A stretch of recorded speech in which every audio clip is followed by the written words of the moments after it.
त्याचा उद्देश काय आहे? देण्याचा उद्देश आहे ते प्रबोधनकार ठाकरेंचं पुस्तक आहे. ते काही असू दे, त्यांना ते राहिले बाजूला, पण तुम्ही तुमच्या हाताने वाटण्याचं काय आहे? मला ते योग्य वाटतं ते वाटतं. तुम्हाला योग्य वाटतं ते आम्हाला योग्य वाटतंय. पण मग ठीक आहे ना, काय करू शकतो त्याच्यावर तुम्ही काय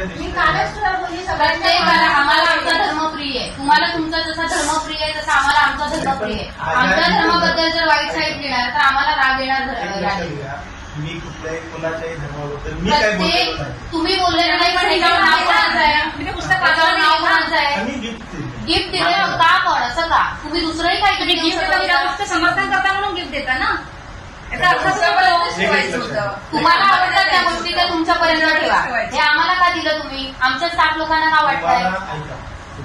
हे आपल्याकडे एक प्रथा होती. प्रथामध्ये आतापर्यंत कोणी असं वाटलेलं नाही. आतापर्यंतच्या इतिहासात एवढं घाणेरडं कोणी दिलेलं नाहीये. ते घाणेरडंच आहे. सगळ्यांनी पुस्तक वाचलंय, ठीक आहे, हरकत नाही. यामध्ये एवढ्या सगळ्यांच्या नाही, पूर्ण अख्ख्या हॉस्पिटलचं जेवढा स्टाफ आहे तेवढ्या भावना दुखावल्या गेल्या. आणि ह्या जर आम्ही बाहेर कुठेतरी केल्या, प्रत्येकाच्या बरोबर ओळखी आहे, हे जर कुठेतरी वर पाठवलं तर ह्याचा किती मोठा इश्यू होणार आहे?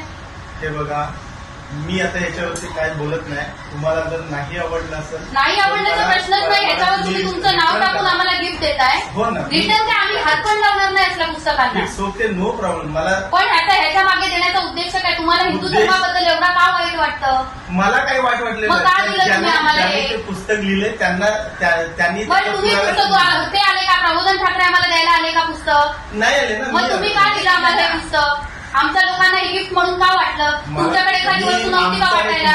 तुमच्याकडे दुसरी वस्तू नव्हती का वाटायला? मी तुम्हाला भगवद्गीता देते, तुम्ही इथे बसून वाटणार ना? घेणार ना? तरी पण मी हे नाही घेणार, कारण त्यामध्ये भगवद्गीतेमध्ये चांगले सुविचार आहेत. ह्याच्यामध्ये सगळं हिंदू धर्माबद्दल वाईट लिहिलेलं आहे. ठीक आहे, हरकत ते सोडा. आमच्या टिळक कुत्रे होते का? होते का कुत्रे? मग का लिहिलं ह्याच्यामध्ये? मग त्याच्यात तुम्हाला मी हे पुस्तक पुढे घेऊन दाखवू का कुठे? दाखवा, काय हरकत नाही. दाखवा तुम्ही दाखवा. तुम्हाला असं वाटतंय त्याच्यावरती बॅन आणा. बॅन आणण्यासाठी तुम्ही काय प्रॉब्लेम नाही. आम्हाला कारण आमची एवढ्या सगळ्यांची मनं दुखवायचं तुम्हाला अधिकार दिला नाही. अजिबात मनं दुखवण्याचा प्रश्न नाही. दुखवते सगळ्यांची मनं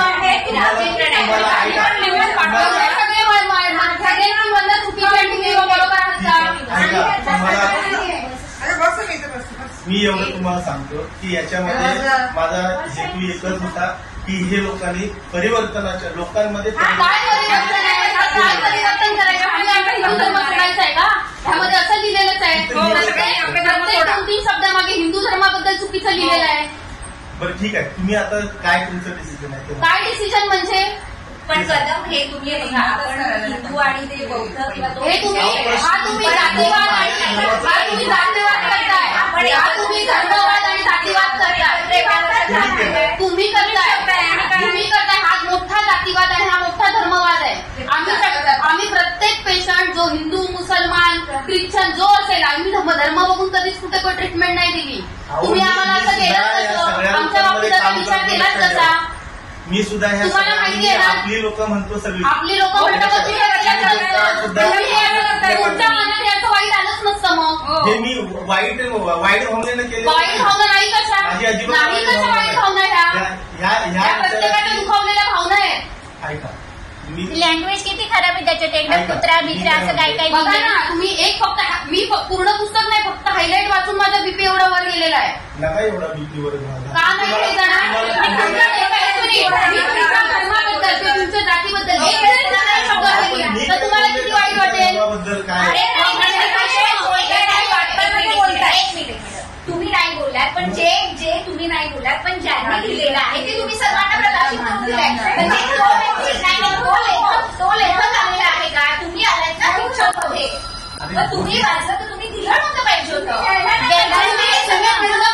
हे दिलेलं आहे हे मान्य करा. आणि तुम्ही चूक केली आहे ही. आमच्या हिंदू धर्माचा अपमान केलाय तुम्ही. हे हिंदू धर्माचा अपमान आहे. ठीक आहे, आमच्या सगळ्या हिंदू मुलींचा, सगळ्या आमच्या हिंदू लोकांचा तुम्ही अपमान केलेला आहे. ह्याच्याबद्दल तुम्ही सगळं जाहीर हे केलंय ना, तसं जाहीर तुम्ही माफी पण मागायची. ओके, माफी मागायची. आमच्या सगळ्यांच्या तुम्ही मला दुखावलेली आहे. ठीक आहे, मला सगळे प्रिय आहे. तुम्हाला असं वाटतंय मी माफी मागावी तर मी सगळ्यांच्या समोर माफी मागतो. मी नाही आता मी वाटायचं बंदच केलं मी. पुस्तकात घेऊन जा. सिस्टर मी वाटायचं बंद केलं कारण का मला कुठलाही वाद नव्हता. माझा हेतू चांगला होता म्हणून मी हेतू हा चांगला नाहीये. हा हेतू चांगला नाहीये. तुम्ही जाता जाता तुमची स्वतःची इमेज पूर्णपणे खराब करून गेलात आणि भांडणं लावतात. स्टाफमध्ये भांडणं होणं शक्यच नाही. आपला कुठलाही स्टाफ आता अशा मेंटॅलिटीचं नाहीच आहे. ठीक आहे, हरकत नाही. तुम्हाला वाटते मी माफी मागावं. मला मी सगळ्यांना माझं समजते, त्याच्यामुळे तुमच्या भावना दुखवल्या असं मी सगळ्यांच्या समोर माफी मागतो. अजून काय बस. पण आणि मला एक तुम्हाला सांगायचंय, तुम्हाला जर हिंदू धर्म नाही हे तर राहणारच आयुष्यभर. आणि मला तुम्हाला एक एवढं सांगायचंय, तुम्हाला हिंदू धर्माबद्दल एवढं आहे ना, हिंदू धर्मावाल्या मुलींकडून तुम्ही स्टँड ऑफ घेऊ पण नका.